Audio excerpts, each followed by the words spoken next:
नमस्कार दर्शकवृन्द, मिथिला टेलिभिजनको शिक्षा बहसमा म नारायण आचार्य यहाँहरूलाई हार्दिक स्वागत गर्न चाहन्छु। दर्शकवृन्द, एसईई को परीक्षाको परीक्षाफल सम्भवतः आउने हप्ता भइसकेको हुनेछ। करिब 5 लाख विद्यार्थीहरूले कक्षा 10 उत्तीर्ण गर्नेछन्। मुलुक कोरोना कहरमा छ। सबै विद्यार्थीहरू घरमा बस्न बाध्य छन्। स्कुल कलेजहरू बन्द छन्। यो अवस्थामा कुनै पनि कक्षा उत्तीर्ण गर्नुले के अर्थ राख्छ? यो गम्भीर प्रश्न सबैका सामु खडा छ। विद्यार्थीहरूले कक्षा 10 त उत्तीर्ण गर्छन्, तर कक्षा 11 मा भर्नाका लागि के प्रक्रिया छन्? विगत वर्षका कुराकानीहरू गर्ने हो भने यति बेला विद्यार्थीहरूले कक्षा 11 को पनि औपचारिक रूपले फिजिकल्ली कलेजमा कक्षा सुरु गरिसकेका हुने थिए। तर अहिले उनीहरू एसई कै परीक्षाफल पर्खेर बस्न बाध्य छन्। यो प्रतिकूलताका बावजुद केही अग्रज शिक्षासेवीहरूको अग्रसरतामा विद्यार्थीहरूलाई केही फ्यासिलिटीहरू दिने जमर्को गरिएको छ। भर्चुअल एडुफेयर 2020 विद्यार्थी कसरी कलेजको भ्रमण गर्ने, कोरोना कहरका बावजुद, अनि कलेजका इन्फर्मेसनहरू कसरी लिने र आफूले चाहेको विषय कसरी छान्ने, कुन कलेज छान्ने भन्ने विषयमा विद्यार्थी र अभिभावकहरूलाई फ्यासिलिटेसन सहजीकरण गर्ने हेतुले भर्चुअल एडुफेयर 2020 आयोजना गरिएको छ।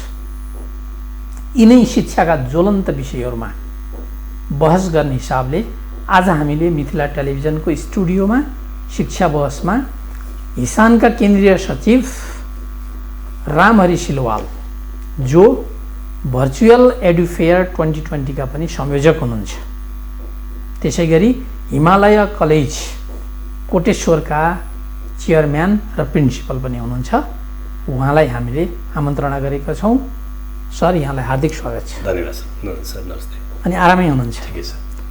अनि के छ सरहरूको गतिविधिहरू? शिक्षा क्षेत्रको मान्छे यो कोरोना कहरले, यो लकडाउनले, यो कोभिड-19 को सन्तासले अब यो शिक्षण संस्थाहरूलाई कस्तो असर पारेको महसुस गरिराख्नु भएको छ? धन्यवाद सर। यो मूलतः अब यो मानव जीवनमाथि नै ठुलो सङ्कट आएको छ। विश्व अर्थतन्त्र खुम्चिएको छ। करोडौँ मान्छेहरू चाहिँ रोजगारविहीन बनेका छन्। अब लाखौँ करोडौँ विद्यार्थी भाइ बहिनीहरू र विद्यार्थीहरू चाहिँ पढाइबाट वञ्चित भइरहेका छन् र त्यसको चपेटाबाट नेपाल पनि अछुतो छैन। यो अवस्थामा विशेष गरी हामीले टुरिज्म र यातायातपछि सबैभन्दा बढी शिक्षा क्षेत्र यसको प्रभावित छ भन्ने हामीले लगभग निष्कर्ष निकालेका छौँ। पछिल्लो पालि लकडाउन खुला भइसकेपछि अब यातायात र अरू चल्दा पनि शिक्षा क्षेत्रको चल्ने अहिलेसम्मको ठेगान छैन। यस्तो अवस्थामा हामीले जुन भर्चुअल र अनलाइन क्लासहरू पनि गरिरहेछौँ त्यो पनि त्यति इफेक्टिभ भइरहेको छैन। पठन पाठन प्रभावित भइरहेका छन्। विशेष गरी यो चाहिँ लकडाउनको बेलामा धेरै अभिभावक र विद्यार्थीहरू राजधानी छोडेर गाउँतिर गएको हिसाबले पनि त्यहाँ अलिकति नेटको पहुँच पनि नभएको हिसाबले यो भर्चुअल अनलाइन क्लास पनि त्यति प्रभावकारी हुन सकेका छैन। त्यसकारणले एउटा सरकार, शिक्षा मन्त्रालय अथवा राष्ट्रिय परीक्षा बोर्ड, विश्वविद्यालय, अभिभावक, विद्यार्थी, शिक्षक शिक्षिका र सम्पूर्ण स्टेक होल्डर एक खालको अहिले अन्योलता र त्रासको बिचबाट गुज्रिरहेको जस्तो बल लाग्छ। अब प्याप्सन यानि प्याप्सनको विषयमा व्यापक चर्चा परिचर्चा चल्यो। निजी शिक्षण संस्थाका कुराकानी गर्दाखेरिमा खालि विद्यालय तहका मात्रै कुराहरू बढी मिडियामा आए, त्यसमा बढी चर्चा रह्यो। सरकारको ध्यानाकर्षण गर्दाखेरिमा पनि खालि स्कुलका सन्दर्भमा कुराकानीहरू भए। अब हिसानले कक्षा 10 भन्दा माथिको युनिभर्सिटी लेभलसम्मको शिक्षण संस्थाहरूलाई प्रतिनिधित्व गर्छ। तपाईँहरू सञ्चालकहरू हुनुहुन्छ हिसानमा। हिसान त्यति चर्चामा आउन सकेन नि? के यहाँहरूले कुनै त्यस्तो सकारात्मक गतिविधिहरू अथवा यहाँहरूलाई समस्या नै नभएको के हो? पहिलो कुरो चाहिँ यो शिक्षाकै सन्दर्भमा कुरा गर्दाखेरि अब सरकारले चाहिँ स्कुल शिक्षालाई जति बजेट छुट्याएको छ, युनिभर्सिटी एजुकेसनलाई त्यति बजेट पनि छुट्याएको छैन। र दोस्रो कुरा चाहिँ सेसन स्टार्टिङको हिसाबले स्कुलको सेसनहरू चाहिँ वैशाखदेखि सुरु हुने भएको हिसाबले र त्यो विद्यार्थीहरू साना बच्चाहरूको भर्नाका बेला भएको हिसाबले पनि त्यो अलिकति स्कुल शिक्षा बढी महत्त्वको विषय भयो सङ्ख्याको हिसाबले पनि। दोस्रो कुरा चाहिँ बच्चाको उमेरको हिसाबले र कोभिडको प्रभावको हिसाबले पनि उमेरगत हिसाबले अनि विद्यार्थी सङ्ख्याको हिसाबले एकाडेमिक सेसन्सको हिसाबले र विद्यार्थी ठुलो विद्यार्थी सङ्ख्या स्कुल 1 देखि 12 को बिचमा भएको हिसाबले पनि स्कुल एजुकेसन चाहिँ बढी फोकसको विषय बन्यो। इभन मिडियाले पनि नागरिक समाजले पनि शिक्षा विज्ञहरूले पनि स्कुल सञ्चालकहरूले पनि शिक्षा यो चाहिँ स्कुल शिक्षामै बढी बहुत छलफल अन्तर्क्रिया गरे भन्ने मलाई लाग्छ। जहाँसम्म प्यासन एन्ड प्यासन र हिसानको सन्दर्भ छ, अब हिसानको सुरुदेखि मान्यता के रह्यो भनेदेखि हामीले बाहिर सरकारलाई घुर्क्याएर तर्साएर आन्दोलन गरेर मात्रै विज्ञप्ति निकालेर मात्रै पनि नहुने भयो। हामीले विज्ञप्ति त निकाल्यौँ, अलिकति लबिङ गर्ने कुरा चाहिँ भित्री रूपमै गर्नुपर्छ। टेबलमै बसेर लबिङ गर्नुपर्छ, टेबलमै चाहिँ वार्ता गर्नुपर्छ, टेबलमै निजी क्षेत्रको वकालत गर्नुपर्छ। इभन नीति तथा कार्यक्रममा राष्ट्रपतिले ल्याउँदाखेरि निजी क्षेत्रको प्रशंसै गर्नुभएको छ। प्रधानमन्त्रीले निजी क्षेत्रलाई तपाईँहरू अगाडि बढ्नुहोस्, लगानी गर्नुहोस्, निजी क्षेत्र फर्स्ट आउनुपर्छ, त हामी वातावरण बनाउँछौँ भनेर प्रधानमन्त्रीले भन्नुभएको छ। शिक्षा मन्त्री पनि त्यही ढङ्गले भन्नुभएको छ। भनेदेखि निजी क्षेत्रलाई चाहिँ घाँटी अठ्याउने अप्ठ्यारो पार्ने काम भइरहँदाखेरि हामीले भित्री रूपमा चाहिँ सरकार, मन्त्रालय, विश्वविद्यालय, परीक्षा बोर्ड अथवा चाहिँ स्थानीय निकायसँग पनि त्यसरी समन्वय गरेर हामी भित्री रूपमा काम गरिरहेछौँ। केही हदसम्म हामी सफल पनि भएको छौँ।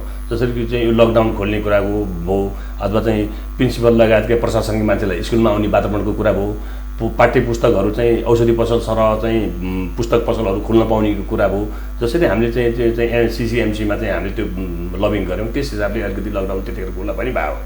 त्यस कारणले हामी मुद्दाका हिसाबले जस्तो बजेटमा हामीलाई चाहिँ सरकारी निजी शैक्षिक संस्थाहरूलाई चाहिँ बजेटमा चाहिँ कुरा सम्बोधन गर्ने कुरामा अथवा नीति तथाका चाहिँ मौद्रिक नीतिमा सम्बोधन गर्ने कुरामा ध्यानाकर्षण गराउने कुरामा हामी गरिरहेछौँ, भित्री रूपमा लबिङ गरिरहेछौँ। र प्यासन एन्ड प्यासन र हिसानको सन्दर्भमा पनि हामीले हिसानकै नेतृत्वमा 9 वटा चाहिँ सङ्गठनहरू जस्तो मेडिकल इन्जिनियरिङ होइन सिएसआइटी अथवा चाहिँ टेक्निकल एजुकेसन, हिसान, passion and passion, private college association, यो 9-10वटा संस्था मिलेर हामीले सरकारलाई चाहिँ संयुक्त हिसाबकै पहलमा पनि त्यो काम गरे हो।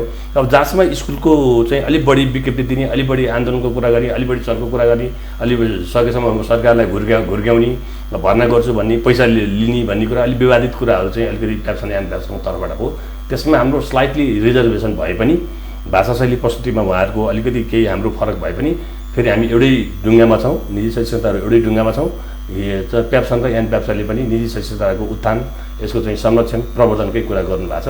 त्यसमा केही कुराहरूमा हाम्रो हिसानलाई एउटा आरोप के पनि लाग्यो भन्दाखेरिमा तपाईँहरू जति पनि हिसानमा हुनुहुन्छ तपाईँहरू सरकारका समर्थकहरू, सरकारसँग तपाईँहरू कुम जोड्ने अनि अब जस्तो भनौँ न बजेट आउँदाखेरिमा पनि शिक्षालाई सम्बोधन गर्ने जम्मा 168 नम्बरको चाहिँ बुँदामा थोरै खालि सामान्य रूपमा सम्बोधन मात्रै भएको यत्रो निजी क्षेत्रमा पढ्ने चाहिँ विद्यार्थीहरू छन् होइन।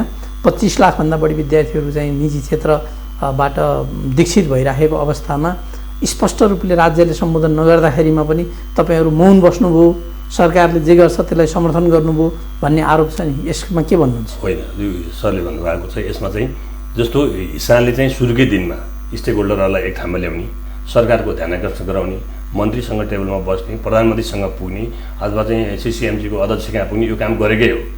अब जहाँसम्म तपाईँले चाहिँ कुम जोडेको भन्यो भने सरकारसँग कुम जोडेको भए त हाम्रो कुरा सुनाइ हुनु पर्थ्यो नि त।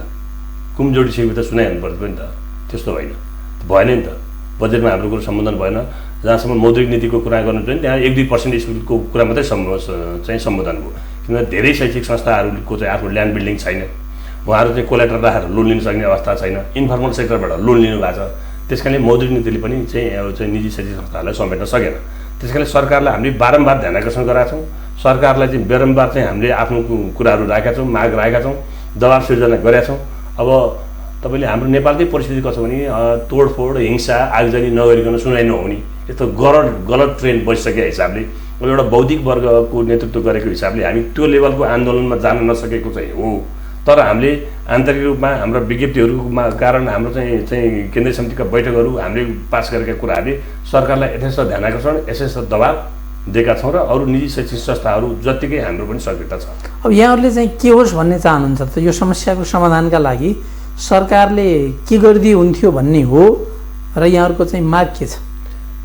यसको मूल चिज चाहिँ के छ भने झन्डै 4 महिना वैशाखिक अथवा 4 महिना एकाडेमिक सेसन लगभग गइसक्यो। अहिलेसम्म सरकारले शैक्षिक सत्र घोषणा गर्न सकेको छैन। यस्तो अवस्थामा एकातिर अब अनलाइन अब निजी शैक्षिक संस्थाले सरकारभन्दा एक स्टेप अगाडि गएर भर्चुअल र अनलाइन क्लासहरू धेरै पहिलादेखि सुरु गरेकै अवस्था हो। यस्तो अवस्थामा चाहिँ अभिभावकसँग न्यूनतम शुल्क पनि स्कुल कलेजले लिन नपाउने, शिक्षकलाई तलब दिनुपर्ने, घरपेटलाई घर भाडा दिनुपर्ने, बैंकलाई लोन तिर्नुपर्ने, ब्याज तिर्नुपर्ने, यस्तो विषम अवस्थामा निजी शैक्षिक संस्थाहरू टिक्न सक्दैनन्। निजी शैक्षिक संस्थाहरू अपवाद बाहेक सबैको चाहिँ अपरेटिङ कस्ट विद्यार्थीसँग जति उठ्यो त्यो अपरेटिङ कस्टमा जाने हो। त्यसकारणले हामीले सरकारलाई के ध्यान आकर्षण गराएको छौँ भने भलै त्यो सुनाइ भएन, अब यो भन्नका लागि भन्नेको केही अर्थ भएन, तर हामी आफैले लड्नुपर्छ, आफैले व्यवस्था गर्नुपर्छ, त्यो कुरा हामीले बुझेका छौँ। तैपनि सरकारसँग हाम्रो माग के भन्दाखेरि सरकारले हामीलाई अनुदान पनि भने होइन, एकदम न्यूनतम ब्याज दरमा लोन दिनुहोस् भने हो। त्यो पनि कसरी गर्नुहोस् भने हामीले निजी शैक्षिक संस्थाहरूले बैङ्क मार्फत कुन कर्मचारीलाई कति तलब दिएका छौँ, बैङ्कमा त स्टेटमेन्ट छ, हामीलाई दिन नै परेन। सबै स्कुल कलेजहरूको हेर्नुहोस् कुन व्यक्तिको, कुन टिचरको, कुन स्टाफको कति तलब हालिएको छ, त्यो पैसा सरकारले चाहिँ हामीलाई विश्वास नगर्यो भने बैङ्कमै हाल्ने पनि हुन्छ। बैङ्कमा हालिदिनुहोस्, हामी त्यसको ब्याज तिर्छौँ र अब सेसन सुरु भइसकेपछि उठेको पैसा हामी ब्याज चाहिँ सँग पनि तिर्छौँ भनेर त्यो वातावरण त्यो भनेको, त्यो पनि सुनाइ भएन। अरू निजी शैक्षिक संस्थालाई तपाईँले न ल्याब बनाउने, ल्याब गर्ने, गाडी किन्ने सुविधादेखि लिएर केही पनि सुविधा छैन। निजी शैक्षिक संस्थाले आफ्नै ढङ्गले गर्छौँ। एकातिर तपाईँ हेर्नुहुन्छ भने सरकारको ल्यान्ड छ, बिल्डिङ छ, टिचरलाई तलब दिएको छ, त्यति हुँदा पनि गुणस्तर आएको छैन। निजी शैक्षिक संस्थाले घर भाडा तिरेर होइन, अनि चाहिँ सबै कुराहरू चाहिँ गरेर शिक्षकलाई तलब दिएर त्यति गरेर गुणस्तर दिँदा पनि राज्यले निजी क्षेत्रलाई सही ढङ्गको प्रोत्साहन नगर्ने र निर्णायक ठाउँमा घाँटी अचेर्ने। अहिले तपाईँ भन्नुहोस् यो लकडाउन सरकारले आफ्नो चाहिँ ओपन युनिभर्सिटीदेखि लिएर त्रिभुवन युनिभर्सिटीदेखि अरू युनिभर्सिटीले अनलाइन र भर्चुअल क्लासमा त्यत्रो पैसा खर्च गरेको छ, शिक्षकलाई तलब दिएको छ। अब निजी तथा सामुदायिक तथा सरकारी स्कुलहरूले चाहिँ सामुदायिक स्कुलले धमाधम भर्ना गरेका छन्, पैसा लिएका छन्, भर्ना प्रक्रिया अगाडि बढाएको छन्, उनीहरूलाई केही नभन्ने। सरकारले चाहिँ विद्युतको महसुल लिएको छ, पानीको महसुल लिएको छ, औषधिको पैसा लिएको छ, सबै कुरा त पैसा सरकारले उठाइरहेछ। अनि निजी शैक्षिक संस्थाले न्यूनतम अनलाइन र भर्चुअल क्लास चलाए बापत अथवा मासिक फर्क बापत भने न्यूनतम पैसा चाहिँ अभिभावकसँग लिएर चाहिँ टिचरहरूलाई दिउँ भन्दाखेरि पैसा उठाउन पाउँदैन भनेर मन्त्रालयले विज्ञप्ति निकाल्ने। यसो हुँदाले चाहिँ निजी संस्थाहरू कसरी चल्छन् त? निजी शैक्षिक संस्था भनेको अभिभावकबाटले दिएको पैसाबाट चल्ने हो, त्यो क्लियरै छ। जब अभिभावकसँग पैसा लिन पाइँदैन भनेदेखि अनि सरलाई म अहिले अलिकति अप्रिय कुरा उठाउँछु, यसको अर्थ अन्यथा नलागोस्। हामीले सञ्चारका माध्यमहरूबाट सुन्दा, सोसियल मिडियाहरू हेर्दाखेरिमा नि सरकारी कर्मचारीहरू, निर्णायक तहमा बसेका सरकारका पदाधिकारीहरूले निजी क्षेत्रको विरोधै गरेको पाइयो। यद्यपि सरकारले बनाएका सम्पूर्ण मापदण्डहरूलाई परिपालना गरेर पुरा गरेर हामीले संस्था चलाएका हौँ। निजी स्रोतबाट सञ्चालित हुन्, निजी होइनन्। किनभने सरकारले स्वीकृति दिएपछि सरकार सरको भयो नि त। सरको हिमालय कलेजबाट सरले सर्टिफिकेट इस्यु गर्नुभयो भने त होइन, कोटेश्वरको सरस्वती माविको चाहिने भ्यालिडिटी र यहाँको कलेजले दिएको, स्कुलले दिएको चाहिने सर्टिफिकेटको मान्यता उही हुन्छ, सरकारी सरह छ। निजी क्षेत्रको ठुलो ठुलो स्वरमा विरोध गर्ने यहाँहरूले चाहिँ नि प्याप्सन, ज्ञानी प्याप्सन र हिसानले सल्लाह गरेर सरकारी कर्मचारीहरूका बच्चा भर्ना नगरिदिन सक्नुहुन्छ कि सक्नुहुन्न? अब यही दुर्भाग्य यही छ। हेर्नुहोस्, अब अहिले तपाईँले पुलिस, प्रशासन, सेना, मन्त्री, सभासद होइन, राजदूत, यी सबै पनि समाजको जे गनिएको भनिएको छ सबैको बच्चाहरू 99% विद्यार्थी सङ्गठनदेखि सबैका, अभियन्तादेखि सबैका हेर्नुहुन्छ भने 99% चाहिँ छोराछोरीहरू निजीमा पढाउँछन्। त्यही निजीमा पढाउँछन् र त्यही निजीको विरोध गर्छन्। सबभन्दा दुर्भाग्यको कुरा यो छ। यो चाहिँ निजीलाई गाली गर्नुभन्दा त्यो चाहिँ आफ्नो बच्चाहरू सामुदायिक र सरकारी यहाँ पढाउने, त्यसलाई राम्रो गर्ने कुरा गरिदिनु भन्दा सबैभन्दा राम्रो हुन्थ्यो। यो सबैभन्दा विडम्बनाको कुरा हो। जहाँसम्म गुणस्तर दिने, डेलिभरी दिने कुरामा निजी शैक्षिक संस्थाहरूले गरेकै छ। अब आउने विद्यार्थीलाई त हामीले तिम्रो बच्चा भन्न लिनु भन्न त मिलेन। अनि यो सुन्दाखेरिमा कता कता नि हामीले चाहिँ नि त्यो एउटा चाहिँ लगत राखेर अनि ल तिम्रा विद्यार्थी हामीले पढाइदिनु भन्ने निर्णय पनि गर्न बाध्य हुनुपर्ने हुनसक्छ। त्यो गर्दा यस्तो हुन्छ नि त, तपाईँले हेर्नु न, हिजो चाहिँ सिक्किम, दार्जिलिङदेखि लिएर चाहिँ इन्डियामा चाहिँ बच्चाहरू पढ्न कति जान्थे स्कुल एजुकेसनमा, +2 सम्म कति जान्थे। अहिले तपाईँले भन्छ नि निजी क्षेत्रले जुन रेभोल्युसन ल्यायो स्कुल एजुकेसनकै सन्दर्भमा भन्यो भने सबै त अब त इन्डिया जान त अहिले 1% भन्दा त छैन, 1-2% भन्दा छैन। अझ धेरै पैसा राष्ट्रमा रोकेको छ, रोजगारी सिर्जना गरेको छ। अब तपाईँले चाहिँ भौतिक पूर्वाधारमा त्यसरी लगानी गरेको छ। राज्यले सपोर्ट नहुँदा पनि निजी क्षेत्रले त गरिरहेको छ नि त। गर्व गर्न लायक शिक्षण संस्थाहरू छ। एकातिर सरकारले के भन्छ नि विवाद सम्झौता गरेर भन्छ त विदेशी लगानी मागिरहेछ, तिमी हाम्रो उद्योग धन्दा कल कारखाना खोल भने, युनिभर्सिटी खोल, हामी तिम्रो लगानीको सुरक्षा गर्छौँ, लगानी तिम्रो डुब्यो भने हामी क्षतिपूर्ति दिन्छौँ भनेर एकातिर राज्यले लगानीको आह्वान गर्ने, प्रधानमन्त्रीले आह्वान गर्ने, लगानी बोर्डले आह्वान गर्ने। अर्कोतिर घरेलु श्रम पुँजीबाट उठेको एउटा वर्ग, जुन वर्ग युरोप अमेरिका अरू विकसित राष्ट्रमा जाने हैसियत राख्छ, त्यस्तो हैसियत राख्दा राख्दै पनि यही देशमा केही गरौँ भनेर लागेका युवाहरूलाई चाहिँ एउटा हतोत्साही गर्ने होइन। त्यो फेरि एकैचोटि बन्द गऱ्यो भने सरकारले चाहिँ निजी क्षेत्र सामुदायिक र सरकारी स्कुललाई राम्रो गऱ्यो भने त निजी त स्वतः बन्द भइहाल्छ नि, आफू राम्रो गर्न नसक्ने। अनि अर्को चिज अग्लो भएको चिजलाई खुट्टा काटेर आफू बराबर बनाउने कि होचो भएकोलाई माथि उचाल्ने प्रयास गर्ने। त्यस कारणले राज्यको नीति तथा कार्यक्रमगता पोलिसीगता संविधानमा पनि निजी क्षेत्रको कुरालाई गर्दाखेरि निजी क्षेत्रलाई प्रोत्साहनै गरेको, निजी क्षेत्रलाई स्पेस दिएकै जस्तो देखिन्छ। तर हाम्रो कर्मचारी यन्त्र, हाम्रो मन्त्रालय ओभरअल सत्ताको कुरा गर्नुहुन्छ भने निजी क्षेत्रले खायो लुट्यो भन्ने नै छ। र म पनि के भन्न चाहन्छु भने निजी क्षेत्रमा पनि कमी कमजोरी होला, हामीभित्र पनि 1-2% त्यस्ता स्कुल कलेजले बढी पैसा लिएका होलान् जसको जस्टिफाई गर्न नसकेला। तर 99% स्कुलहरू त आज क्राइसिसमा छ नि त। सब विद्यालयहरू जसको ल्यान्ड छैन, जसको बिल्डिङ छैन, जसले इभन सरकारले तोकेको न्यूनतम मापदण्डको क ख ग घको श्रेणीमा सरकारले तोकेको न्यूनतम शुल्क लिन नसक्ने स्कुलहरू आधाभन्दा बढी छन् भने सबै स्कुललाई सबै कलेजलाई एउटै बास्केटमा हालेर चाहिँ निजी क्षेत्र खराबै हुन् भन्नु भनेको चाहिँ अब यो मिडियालाई पनि बुझाउन नसकेको, हाम्रो यहाँको ब्युरोक्रेसीलाई पनि बुझाउन नसकेको, सत्ता र राज्य सञ्चालकलाई पनि बुझाउन हामीले नसकेका हो कि। अब यो चाहिँ अलिकति छलफल र बहसको विषय छ। अब यो अलि नटुङ्गिने चाहिँ नि विवाद बहस जस्तो पनि छ होइन। सरकारी भर्सेस निजी त्यसरी जान हुन्न थियो, एकअर्काको परिपूरक हो। सरकारले पनि निजी क्षेत्रलाई प्रमोसन गर्दा सिङ्गो देशै प्रमोट हुने कुरा होइन होइन। यो कार्यक्रम मार्फत हामी त्यो सन्देश पनि दिन चाहन्छौँ। अब सरहरूले यो सम्पूर्ण प्रतिकूलताका बावजुद जुन अनलाइन क्लासेसहरूलाई निरन्तरता दिनुभएको छ, विद्यार्थीहरूलाई काउन्सिलिङ गरिराख्नु भएको छ, अभिभावकलाई पनि आवश्यक परामर्श जुन दिइराख्नु भएको छ, त्यसको लागि निजी क्षेत्र धन्यवादको पात्र छँदैछ। अब मैले यहाँलाई यहाँको दोस्रो अभिभारा, पहिलो यहाँ हिसानको केन्द्रीय सचिव भएका हिसाबले समग्रमा शिक्षाका विषयमा हामीले कुराकानी गऱ्यौँ होइन, एउटा नेता, शिक्षा क्षेत्रको नेता भएका हिसाबले। अब म यहाँलाई चाहिँ यो जुन भर्चुअल एडुफेयर 2020 छ त्यतातिर ध्यान आकर्षण गर्न चाहन्छु। यो सधैँ हिसानले गर्थ्यो, अहिले फ्याट्ट रामरी सिलोवाल संयोजक भएर यो भर्चुअल एडुफेयर किन मार्केटमा आयो?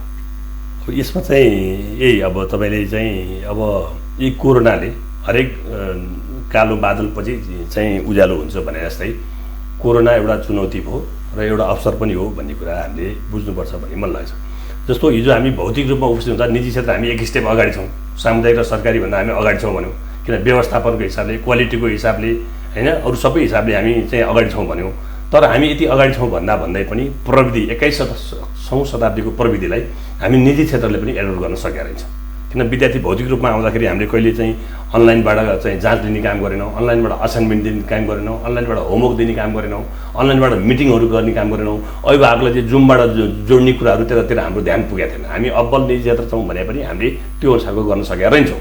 अब यो कोरोनाको कारणले चाहिँ अब एउटा चलिरहेको हाइवेमा बाढी पहिरोले चाहिँ बाटो छेकेपछि डाइभर्सन चाहिन्छ भने जस्तै अब चाहिँ 21औँ शताब्दी भनेको डिजिटल आइसिटीमा लगानी नगरिकन, आइसिटीलाई आत्मसात नगरिकन अझ तपाईँ पोस्ट कोभिड भन्नुहुन्छ भने अब भौतिक रूपमा विद्यार्थी स्कुल कलेजमा आए पनि अब प्रविधिलाई पनि सँगसँगै लान पर्ने भयो। किनभने यस्ता भाइरसहरू धेरै आउनेवाला छन्, यस्ता प्राकृतिक प्रकोपहरू धेरै आउनेवाला छन्, भूकम्प धेरै आउनेवाला छ। त्यस कारणले अब हामी मानसिक रूपमा चाहिँ अब 21औँ शताब्दीको शिक्षा प्याराडाइम सिफ्ट गर्ने हो भने प्रविधिलाई पनि साथमा लिएर जानु पर्यो। सरकारले पनि विज्ञान प्रविधिमा आइसिटीमा लगानी गर्नु पर्यो, शैक्षिक संस्थाहरूले पनि आइसिटीमा लगानी गर्नु पर्यो, अभिभावकले पनि आफ्नो छोराछोरीलाई हिजो मोबाइल नदेऊ भन्ने हामीले भनिरहेको थियौँ भने अब राम्रो ल्यापटप देऊ, राम्रो मोबाइल देऊ, राम्रो ग्याजेटहरू किनिदेऊ, वाइफाई जोडिदेऊ, विद्यार्थीलाई चाहिँ इन्टरनेटको टेक्निकली साउन्ड बनाऊ भन्ने अवस्था आयो। अब जहाँसम्म यो भर्चुअल एडुफेयरको कुरा छ, हामीले हिसानले विगतदेखि नै लामो संस्करण चाहिँ विद्यार्थी, अभिभावक, शिक्षासँग सरोकार राख्ने सम्पूर्ण व्यक्तिहरूलाई एउटै छातामुनि ल्याएर भौतिक रूपमै कलेजको भ्रमण गरेर त्यसको भौतिक पूर्वाधार, त्यसको चाहिँ क्वालिटी, त्यसको जनशक्ति, त्यसको चाहिँ ल्याब, लाइब्रेरी, खेलकुद ग्राउन्ड, एक्स्ट्रा एक्टिभिटिज, त्यसले एचिभ गरेका कुराहरू, त्यहाँबाट उत्पादित भएको जनशक्तिले चाहिँ राष्ट्रिय तथा अन्तर्राष्ट्रिय रूपमा कहाँ काम गरिरहेछन्, त्यो खालको प्लेटफर्मको रूपमा हामीले चाहिँ एडुफेयरको आयोजना गर्थ्यौँ हिसाबले। तर यसपालि चाहिँ हामीले त्यो अब यो देशको परिस्थिति कोरोनाका कारणले त्यो गर्न नसक्ने अवस्था भयो। अब फेरि पनि अभिभावक र विद्यार्थीले त कलेज बुझ्नु पर्यो। भौतिक रूपमा कुनै कलेजमा जान सक्ने, गएर बुझ्न सक्ने अवस्था पनि छैन, कुनै त्यस्तो भौतिक रूपमा त्यस्ता फेयरको आयोजना पनि भएको छैन भनेदेखि अब इन्फर्मेसन, अब एसी ग्रेजुएट्सहरूले कहाँबाट कसरी इन्फर्मेसन लिन्छ त? कुन कलेज, कुन लोकेसन, त्यहाँको प्रोग्रामहरू के छ, त्यहाँको फ्याकल्टी के छ, कस्ता मान्छेले स्कुल कलेज सञ्चालन गरेका छन्, त्यसको रिजल्ट के छ, त्यसको भौतिक पूर्वाधारहरू के छ, त्यसको चाहिँ एक्स्ट्रा एक्टिभिटिजहरू के गर्छ, इन्टरनेसनल रिलेसन के गरिरहेछ, गोष्ठी, सेमिनार, वर्कसपहरू, त्यसले एचिभ गरेका अवार्डहरू के छन् भन्ने खालको बुझ्नका लागि अब विद्यार्थी भौतिक रूपमा स्कुल कलेजमा उपस्थित हुन नसकेपछि एउटा हामी चाहिँ समाजको शिक्षा क्षेत्र भनेको, शिक्षा पत्रकारिता भनेको चाहिँ समाजको अग्रमोर्चामा हो, उसले बाटो देखाउनुपर्छ, सोसाइटीलाई लिड गर्नुपर्छ भन्ने पनि एउटा मान्यता राख्छ। त्यसकारणले हामी शिक्षा क्षेत्रमा भएकोले अब हामी शिक्षा क्षेत्रमा छौँ, हामीले अब आइसिटीलाई एडप्ट त गर्नु पर्यो भनेपछि हामी एउटा बौद्धिक वर्ग भनिरहँदाखेरि हामीले समाजलाई पनि बाटो देखाउनु पर्यो, अभिभावकलाई पनि बाटो देखाउनु पर्यो, विद्यार्थीलाई पनि बाटो देखाउनु पर्यो भन्दाखेरि अब भर्चुअल माध्यमबाट, अब नेटको माध्यमबाट किन अब चाहिँ नगर्ने त भन्ने एउटा कन्सेप्टमा एउटा हाई चाहिँ एउटा टेक्निकल टिम हामीले हायर गऱ्यौँ र हामी उत्साही शैक्षिक उद्यमीहरू साथीहरू मिलेर हामीले चाहिँ अब भर्चुअल एडुफेयर गर्ने भनेर त्यो तयारी गऱ्यौँ र त्यसले चाहिँ अब हामीले यसमा चाहिँ कस्तो छ भनेदेखि विद्यार्थीहरू चाहिँ आफ्नो चाहिँ कम्प्युटरमा बसेर, नेटमा बसेर कुनै पनि कलेजको गेटबाट इन्ट्री गरे बेलादेखि हामी चाहिँ 360 क्यामेराले पहिला खिच्छौँ, कलेजको चाहिँ बिल्डिङ खिच्छौँ, त्यसको चाहिँ ग्राउन्डहरू खिच्छौँ, ल्याब, लाइब्रेरी खिच्छौँ, त्यहाँका प्रिन्सिपलका रुमहरू खिच्छौँ, त्यहाँका चाहिँ विभिन्न रिसेप्सन, लाइब्रेरीदेखि ल्याबदेखि लिएर सम्पूर्ण कुराहरू चाहिँ हामी क्यान्टिनदेखि लिएर सबै कुरा खिच्छौँ र त्यो चाहिँ अनि विद्यार्थी चाहिँ इन्टरनेटको माध्यमबाट ऊ चाहिँ टुर गर्छ, उसले गेटबाट छिर्छ, ऊ रिसेप्सन जान्छ अथवा उसलाई कहाँ जान मन छ, लाइब्रेरी जान मन छ, ल्याब जान मन छ, प्रिन्सिपलको रुममा जान मन छ, त्यहाँबाट च्याटिङमा कुरा गर्न मन छ, अनि त्यो सिङ्गो कलेजको भौतिक पूर्वाधारहरू र कलेजको एचिभमेन्टहरू उसले त्यहाँबाट भौतिक रूपमा हिँडेर उसले चाहिँ त्यो एचिभ गर्छ, हेर्न पाउँछ। त्यस कारणले हामीले अहिले यसको विषम परिस्थितिमा विद्यार्थी, अभिभावक, स्कुल कलेज सञ्चालक, सरकारवालाहरू, शिक्षाविदहरू, पत्रकार सबैलाई एउटा छातामुनि ल्याएर यो प्रविधिको माध्यमबाट स्कुल कलेज टुर गराउने र स्कुल कलेजको त्यहाँको सम्पूर्ण कुराहरू बुझिसकेपछि कुन कलेजको कार्यक्रम कस्तो छ, कुन विषय छान्ने, कुन कलेज पढ्ने, के पढ्ने, त्यसको शुल्क कति छ, मन्थली फी कति छ भन्ने हिसाबको सम्पूर्ण कुरा इन्फर्मेसन चाहिँ भर्चुअली नै दिने हिसाबले चाहिँ यो भर्चुअल एडुफेयर 2020 को आयोजना गरेको। भनेपछि यसले त विद्यार्थी अभिभावकलाई धेरै ठुलो सुविधा भयो होइन? त्यसको लागि यो जसले इनिसिएसन लिएको भए पनि यो राम्रो काम हो, राम्रो कामको सबैले प्रशंसा नै गर्छन्। भनेपछि अब हिसानबाट छुट्टै यो भर्चुअल फेयर हुने सम्भावना छैन। अनि अब यो हिसान हामी केन्द्रबाट पनि गर्न खोज्या हो, अब टेक्निकली अलिकति त्यो अहिले तत्काल नगरौँ भन्ने कुरा भएपछि हामी हिसानकै साथीहरू धेरै छौँ। हामी हिसानको केन्द्रका साथी छौँ, अब जिल्ला अध्यक्षहरूलाई आयोजकमा हामीले राखेका छौँ, अरू विभिन्न क्षेत्रका उपाध्यक्षहरू पनि आयोजक हुनुहुन्छ। त्यस कारणले यो चाहिँ अब नाम चाहिँ हामीले हिसानको लोगो प्रयोग गरेनौँ, हामी हिसानकै साथीहरू मिलेर चलाएका छौँ र झन्डै यो नेपालको राष्ट्रिय स्तरको पहिलो सबभन्दा ठुलो भर्चुअल मेला हो। देशभरिबाट, उपत्यका लगायत देशभरिबाट झन्डै 150 कलेज आजको डेटमा चाहिँ कन्फर्म भइसकेका छ। त्यो भर्चुअल टुरको लागि चाहिँ अब भ्याली बाहिर खिच्न सकिने भ्यालीभित्रका खिचेका छौँ र भ्याली बाहिरको कलेजहरूले पनि उहाँहरूले चाहिँ आफ्नो कलेजको खिचेर त्यहाँको चाहिँ त्यहाँ इन्टरभ्यूहरूदेखि आफ्नो फिचर्सहरू पठाउनुहुन्छ, हामीले यसमा हाल्छौँ, वेबसाइटमा हालेर हाल्छौँ र 150 भन्दा बढी कलेजको सहभागिता, झन्डै 5 लाख विद्यार्थी अभिभावकले भिजिट गर्ने चाहिँ यो भर्चुअल टुरको आयोजना गरेका छौँ र यसमा हामीले विशेष गरी विद्यार्थीहरूको लागि चाहिँ के गर्छ भने स्कलरसिप, यसको सबभन्दा आकर्षणको केन्द्र भनेको स्कलरसिप हो। झन्डै 2 करोड बराबरको हामीले स्कलरसिप यसमा राखेका छौँ। त्यो चाहिँ हामीले जो कलेजहरू हाम्रो भर्चुअल फेयरमा चाहिँ उपस्थित हुनुहुन्छ ती कलेजहरूबाट हामीले 100% स्कलरसिपदेखि मेरिट बेसिसमा र उसको निडी बेसमा दलित, जनजाति, मार्जिनलाइज ग्रुप, शहीद परिवार र निडी पिपुललाई पनि हामीले गरेका छौँ। र यो स्कलरसिपको मापदण्ड चाहिँ अर्को पनि के राखेका छौँ भने हामीले त्यहाँ विभिन्न एउटा चाहिँ स्कलरसिप टेस्ट भनेर हामी त्यहीँ लिन्छौँ, एउटा स्कलरसिप टेस्ट लिन्छौँ। अर्को चाहिँ त्यहाँ चाहिँ कविताको पनि प्रतियोगिता छ, कविता वाचन प्रतियोगिता गर्छौँ हामी, एउटा विज्ञ टिम राख्छौँ, जजको टिम राख्छौँ, त्यसपछि डिबेटको कम्पिटिसनहरू छ र यसरी चाहिँ हामीले चाहिँ यो सम्पूर्ण कुराहरू राखेर विद्यार्थीलाई त्यो खालको चाहिँ एट्र्याक्सन दिएका छौँ। र सँगसँगै यो कोभिडको कारणले डिप्रेसनमा गएका त्यो केही कुराको काउन्सिलिङको कुरा पनि छ र त्यसमा चाहिँ हामी वेबिनार पनि सेमिनार पनि चलाउँछौँ। एउटा प्रोफेसनल टिम हामीले हायर गरेका छौँ। यो सेमिनारमा चाहिँ शिक्षा क्षेत्रका शिक्षाविज्ञदेखि लिएर सेलिब्रेटीदेखि लिएर समाजका गण्यमान्य व्यक्तिहरूलाई ल्याएर हामी चाहिँ एउटा चाहिँ वेबिनार सेमिनार चलाउँछौँ, जुन सेमिनार हामी चाहिँ लाइभ पनि गराउँछौँ। त्यस कारणले यो विद्यार्थीहरूलाई चाहिँ एउटा काउन्सिलिङ, केरियर काउन्सिलिङको कुरा पनि भयो, स्कुल कलेज छान्ने कुरा पनि भयो, विषय छान्ने कुरा पनि भयो र एउटा चाहिँ केही चाहिँ मोटिभेसन गर्ने कुराहरू पनि हामी दिन्छौँ। र यो आज साउन 21 गतेदेखि आज बिहान यसको उद्घाटन भयो र यो चाहिँ अब झन् 15 दिन भदौको 3 गतेसम्म यो भर्चुअल एडुफेयर चाहिँ हामी भव्य रूपमा सञ्चालन गर्छौँ। अब एसईको परीक्षाफल त प्रकाशित भइसकेका छैन। अब यहाँहरूले आज भर्चुअल एडुफेयरको उद्घाटन गरिसक्नुभयो, आजबाटै सुरु भयो। अनि विद्यार्थीहरूको कुन कुन ग्रेड आए आदि इत्यादि भएको खण्डमा फेरि उनीहरूले जस्तो साइन्स पढ्छु भन्ने इन्ट्रेस्ट राखेका होलान्, भोलि ग्रेडिङले समस्या होला, अनि यी कुराहरूलाई कसरी सम्बोधन गर्नुहुन्छ? अब यो चाहिँ यस्तो छ, जस्तो अब एसईको रिजल्ट नहुँदै पनि अहिले विद्यार्थीहरूको प्रि रेजिस्ट्रेसन अहिले चलिरहेछ। अब भले सरकारले चाहिँ भदौ 1 गतेदेखि नाम चढाउ भने पनि हामी स्कुल कलेजहरूले चाहिँ सम्पर्कमा आएका विद्यार्थीहरूलाई कतिपय अनलाइनबाट फर्म पनि भरिरहेका छन्, प्रि रेजिस्ट्रेसन गरिरहेछन्। त्यसलाई चाहिँ हामी प्रोभिजनल भन्छौँ। प्रोभिजनल भनेको अब यसपालि टेन्टेटिभ तपाईँले भन्नु भने D+ भन्दा अब यसपालि जुन 4,82,000 विद्यार्थी छ, पहिला जस्तो अब फेल हुँदैन, पहिला जस्तो आएर फेल भएर त्यस्तो हुँदैन, पढ्न नपाउने छैन। लगभग 100% विद्यार्थी चाहिँ त्यो दे आर इलिजिबल होइन। साइन्समा इलिजिबल नभए म्यानेजमेन्टमा, त्यहाँ भने पनि एजुकेसनमा, ह्युमेनिटिजमा त्यो चाहिँ सबै विद्यार्थीहरूले कलेज पढ्न पाउँछ। यो यसपालिको अब राम्रो पक्ष भने पनि नराम्रो पक्ष भने पनि विद्यार्थी सङ्ख्या सबैले कलेज पढ्न पाउने एउटा हो। अब जहाँसम्म तपाईँले भनेको चाहिँ D+ सम्म आउने पास भनेर पहिले निर्धारण गरिएको छ, लगभग सबैको D+ आउँछ। र अबको कुरा चाहिँ पढ्ने कुराको सन्दर्भमा चाहिँ अब कतिपय त्यो चाहिँ तपाईँले भनेको एक्सेप्सनल केस हुनसक्छ। साइन्स पढ्छु भन्नेले सी नआइकन साइन्स पढ्दैन भनेदेखि अथवा त्यो चाहिँ एक्सेप्सनल केसमा हुनसक्छ। कतिपय कलेज अनुसार पनि हुन्छ, म ए बाहेकको विद्यार्थी लिन्न भन्न पाउँछु कुनै कलेजले, अथवा म बी भन्दा बाहेककोलाई लिन पहिला प्याक गर्छु अनि मात्र विद्यार्थीले आफ्नो सेन्डअपको एक्जामलाई आधार मानेर गर्न सक्छ, सेन्टरलाई मान्न नि सक्छ। तर अब पढ्नकै लागि चाहिँ अब यो स्कुलले त्यति रोक्छ जस्तो मलाई लाग्दैन टेन्टेटिभली। अब त्यस्तो भयो भने प्रोभिजनल अब यसको रिजल्ट अब यो हप्ता होला, त्यसपछि विद्यार्थीहरू अब भौतिक रूपमा आउन सक्ने अवस्था अहिले पनि छैन। काठमाडौँ भ्याली भएकाले एउटा डिस्टेन्स मेन्टेन गरेर सेफ्टी मेजर अप्नाएर केही विद्यार्थीहरूले त कलेज भिजिट गर्न सक्ने त्यो पनि प्रोभाबिलिटी छ। यो जुन यहाँले स्कलरसिपको कुराकानी गर्नुभयो नि, जस्तो यो सेकेन्डरी स्कुलहरूले अथवा 11 र 12 कक्षामा राष्ट्रिय परीक्षा बोर्ड पहिलाको चाहिँ एचएससीबीले कति 3% छात्रवृत्ति त अनिवार्य दिन भनेको थियो होइन? त्यो बाहेकको स्कलरसिप हो यो, त्यो बाहेकको हिसाबले योभन्दा पहिला पनि स्कलरसिप दिइरहेछ। अब यो स्कलरसिपको चाहिँ यस्तो छ हेर्नुहोस् है, अब यो अहिले त्यो 10% पुगेछ। 10% त्यो स्कुल एजुकेसन चाहिँ 10% स्कलरसिप हुन्छ। अब त्यो बाहेक पनि हेर्नुहोस्, इन्डिभिजुअल कलेजले नै धेरै स्कलरसिपहरू दिन्छ।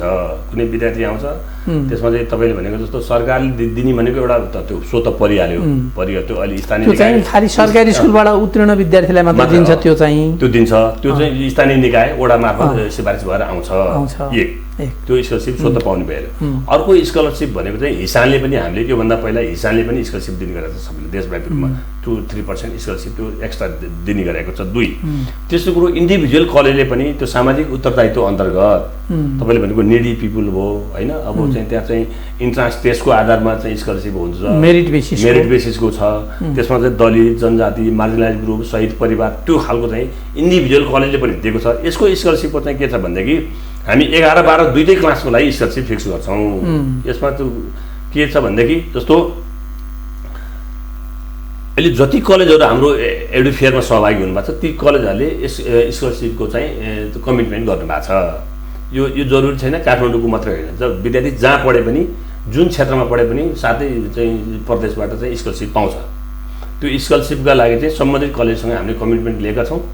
कतिजना विद्यार्थीले 100% स्कलरसिप पाउने, कति पर्सेन्टले 80% पाउने, कति पर्सेन्ट विद्यार्थीले 50% स्कलरसिप पाउने भनेर अलरेडी कमिटमेन्ट भएको हिसाबले हामीले टेन्टेटिभली जोड्दाखेरि झन् 2 करोड, यो 2 करोडभन्दा धेरै माथि जान्छ। 2 करोड भनेको चाहिँ तपाईँले भन्नु 11-12 पढ्दाखेरि चाहिँ उसले चाहिँ 1.5 लाखमा पढ्यो भने पनि झनै 200 विद्यार्थीको कुरा न हो। झनै हामी 500 जति विद्यार्थीलाई स्कलरसिप 1 लाखमा पढ्यो भने पनि 200 विद्यार्थी हो। 200 भन्दा बढीले पाउँछ। एउटा हाम्रो इन्डिभिजुअल कलेजले 40-50 जनालाई चाहिँ दिन्छ भनेदेखि तपाईँले यो सङ्ख्या त 5 करोड भन्दा बढी जान्छ। यो एकमुष्ट एउटै ठाउँमा ल्याउँदा चाहिँ यो 2 करोड कत्रो हो भन्ने खालको पर्या हो। तपाईँले 100% देखि 50% सम्म स्कलरसिप गर्दाखेरि इन्डिभिजुअल कलेजसँग कमिटी एडुफेयर सकिएको दिन समापन गर्ने दिन यहाँहरूले 2 करोड यो विद्यार्थीले पाए भनेर अनाउन्समेन्ट गर्नुहुन्छ। हुन्छ, ती विद्यार्थीहरू हाम्रो प्रक्रियामा चाहिँ आउनु पर्यो। स्कलरसिप टेस्टमा आउनु पर्यो अनि त्यो चाहिँ हाम्रो वाद विवाद प्रतियोगितामा आउनु पर्यो। हामी जो चाहिँ उसको चाहिँ अब कविता प्रतियोगितामा आउनु पर्यो। र अरू निडी पिपुल हो भनेदेखि चाहिँ दलित जनजाति माझिलाको शहीद परिवारले हामी त्यो एउटा फर्मेटमा कुन शीर्षकमा उसले फर्म भर्छ त्यो शीर्षकभित्र चाहिँ उसको इन्ट्री हुनु पर्यो। दर्शकवृन्द, हामीसँग हुनुहुन्छ हिसानका केन्द्रीय सदस्य एवं यो भर्चुअल एडुफेयर 2020 का संयोजक शिक्षाविद रामहरि सिलवाल। हामीले कक्षा 10 उत्तीर्ण गरिसकेपछि कलेज भिजिट कसरी गर्ने, भर्चुअल्ली कम्प्युटरमा, घरमा कम्प्युटरबाट मोबाइलबाट आफूलाई पाए पर्ने, आफूलाई मन परेको कलेज कसरी भिजिट गर्ने भन्ने सन्दर्भमा हामी कुराकानी गरिरहेका छौँ। अनि सर, यो हामी प्रत्यक्ष प्रसारणमा पनि छौँ, यसको पुनर्प्रसारण पनि हुन्छ बेलुका। सरले चाहिँ नि एउटा एकदमै ले स्टुडेन्ट जसलाई केही पनि थाहा छैन, ऊ मोबाइल लिएर बसेको छ, कम्प्युटर अथवा ल्यापटप उसको अगाडि छ। अब यहाँहरूको त्यो भर्चुअल एडुफेयरमा भर्चुअल्ली कलेज भिजिट गर्न कसरी चाहिँ जानु पर्यो? यो चाहिँ हाम्रो वेबसाइट छ। यो हाम्रो वेबसाइट www.edufearnepal.com भन्ने हुन्छ। त्यसलाई पहिला टाइप त्यसलाई क्लिक गर्न पर्यो। टाइप गरेर क्लिक गरेपछि अनि त्यहाँ चाहिँ भर्चुअल एडुफेयर 2020 भन्ने खुल्छ हैन। त्यो खुलेपछि अनि तपाईँ चाहिँ त्यहाँ छिरेपछि पहिला ओपन हुन्छ। त्यहाँ छिरेपछि तपाईँले कलेजमा गएपछि कलेजको नामहरू आउँछ। तपाईँ छिर्नुहुन्छ। छिर्सकेपछि तपाईँ अब कुन कलेज क्लिक गर्नुहुन्छ त्यो कलेजको गेट आउँछ। कलेजको गेट क्लिक गरेपछि त्यो तपाईँलाई एउटा एरो आउँछ।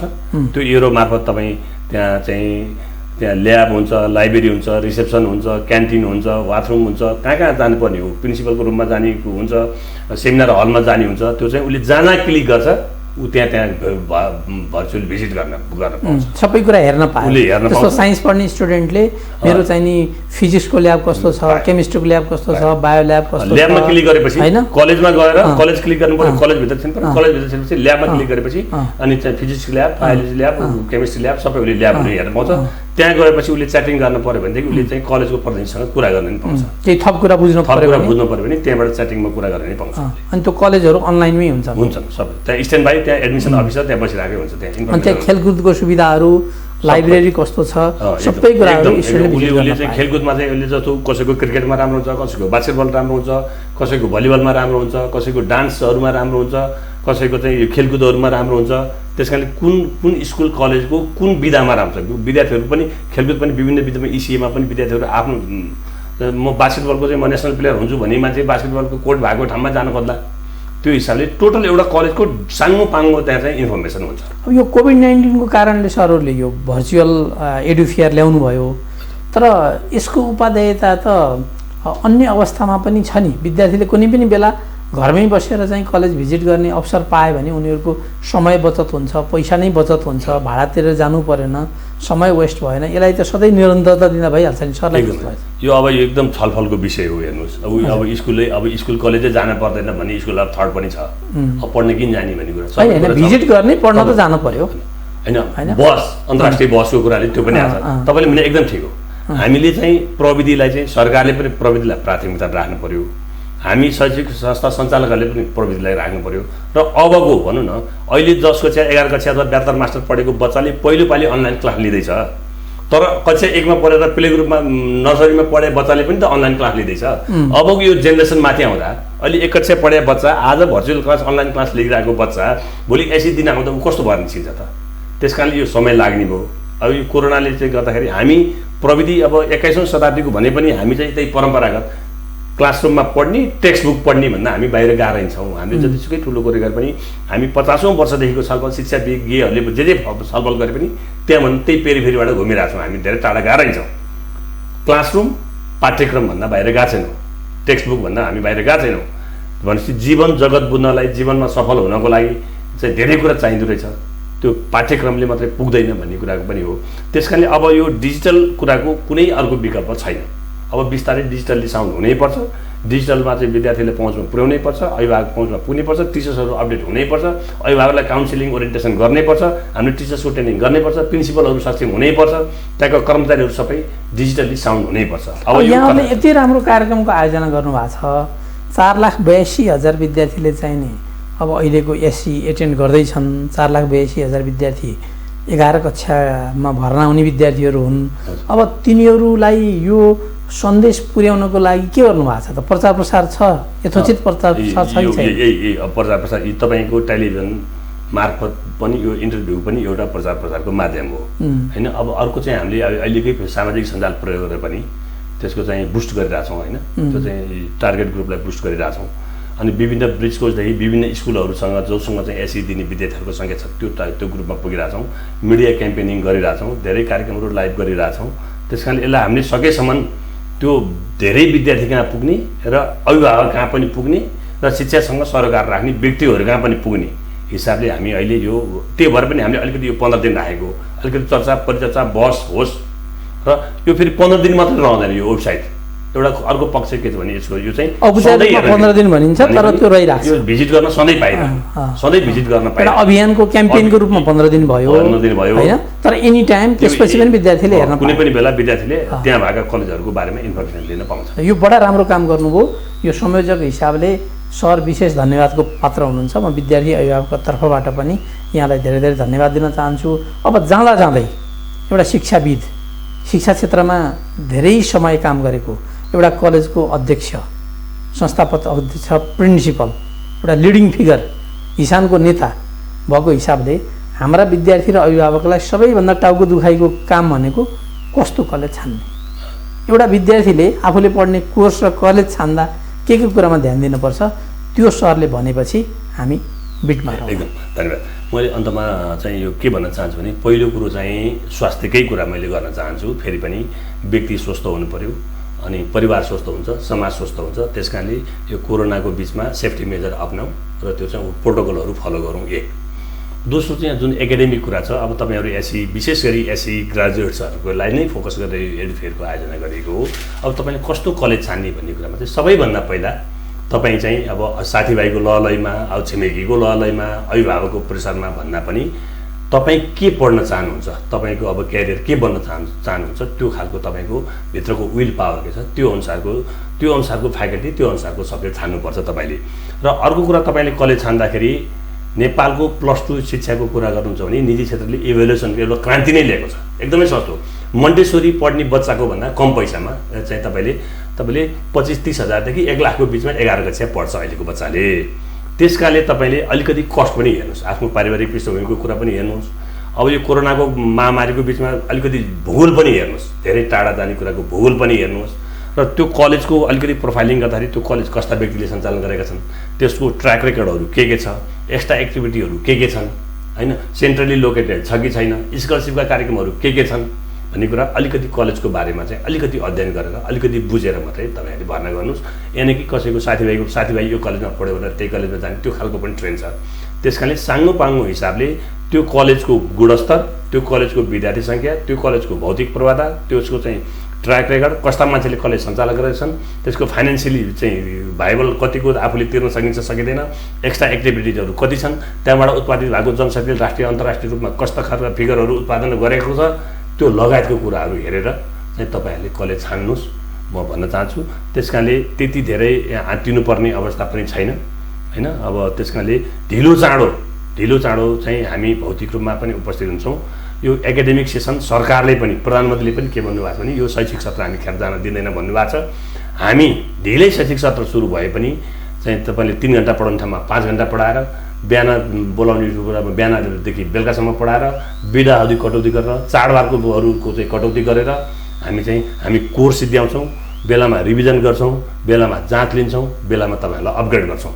त्यस कारणले यो म विशेष गरी भर्चुअल एडुकेयरको पनि संयोजक भएको हिसाबले तपाईँहरू घरमै बसेर चाहिँ इन्टरनेटको माध्यमबाट कलेजहरू भिजिट गर्नुहुनेछ भन्ने आग्रह गर्न चाहन्छु। धन्यवाद।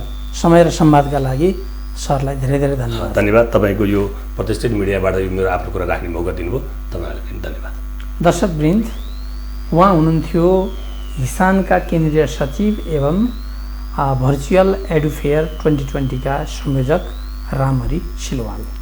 अर्को शिक्षा बहसमा अर्को विशेष अतिथिका साथ इन्फर्मेटिभ कुराहरूसहित उपस्थित हुने बाचा गर्दै आजको शिक्षा बहसबाट म नारायण आचार्य पनि यहाँहरूबाट बिदा हुन चाहन्छु। आफ्नो ख्याल राख्नुहोला। मिथिला टेलिभिजन सबैका लागि, सधैँका लागि। हस्त। धन्यवाद।